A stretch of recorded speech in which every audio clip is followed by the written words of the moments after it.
ایسا لگتا ہے کہ اسرائیل میں ہر چند سال بعد ایک سرخ گائے پیدا ہوتی ہے، اور اس کے نتیجے میں کچھ لوگ یہ سوچتے ہیں کہ عیسیٰ علیہ السلام کی واپسی قریب ہے۔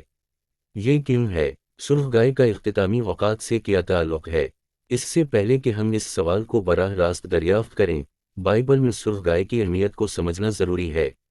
پرانے عہد نامے کے قانون کے تقاضوں کو پورا کرنے کے لیے بنی اسرائیل کو ناپاکی سے پاک کرنے میں مدد کے لیے ایک سرخ گائے کی ضرورت تھی۔ خاص طور پر ایک سرخ گائے کی راکھ کی ضرورت تھی، دیکھیں نمبر 19۔ چونکہ ہیکل میں ہونے والی تطہیر کی رسومات کے لیے سرخ گائے کی راکھ ضروری تھی، بہت سے لوگوں نے آج ایک سرخ گائے کی ظاہری شکل کو تیسرے ہیکل کی تعمیر اور مسیح کی واپسی کے طور پر سمجھا ہے۔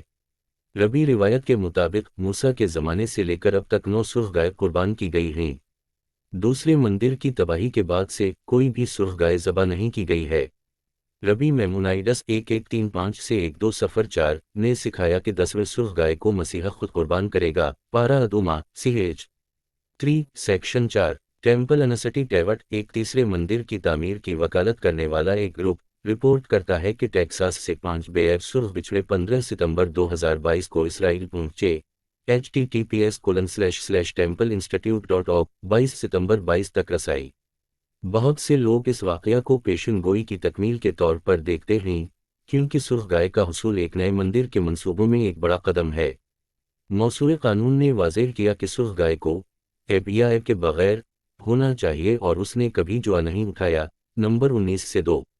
سرخ گائے کی قربانی قانون میں اس لحاظ سے منفرد تھی کہ اس میں مادہ جانور استعمال کیا جاتا تھا، اسے خیمہ کے دروازے سے دور قربان کیا جاتا تھا، اور یہ واحد قربانی تھی جس میں جانور کا رنگ متعین کیا جاتا تھا۔ سرخ گائے کو ذبح کرنے کی وضاحت نمبر 19 1 سے 10 میں کی گئی ہے۔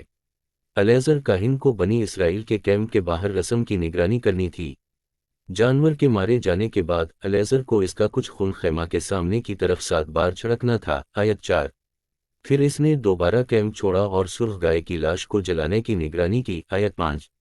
جیسے ہی سرخ گائے جل رہی تھی، پادری کو آگ میں کچھ دیودار کی لکڑی، زوفا اور سرخ رنگ کی اون شامل کرنی تھی۔ آیت 6۔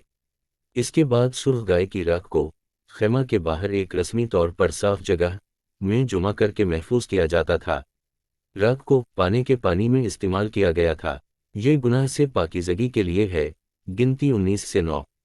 قانون میں اس کی تفصیل بتائی گئی ہے کہ سرخ گائے کی راکھ کو کب اور کیسے استعمال کیا گیا تھا۔ جو کسی میت کے ساتھ رابطے میں آئے تھے، جو بھی کسی انسانی لاش کو چھوئے گا وہ 7 دن تک ناپاک رہے گا۔ وہ تیسرے دن اور 7ویں دن اپنے آپ کو پانی سے پاک کریں، تب وہ پاک ہو جائیں گے۔ آیات 11 سے 12۔ تطہیر کے عمل میں سرخ گائے کی راکھ اس طرح شامل تھی: جلے ہوئے طہارت کی قربانی سے کچھ راکھ ایک مرتبان میں ڈالیں اور ان پر تازہ پانی ڈالیں۔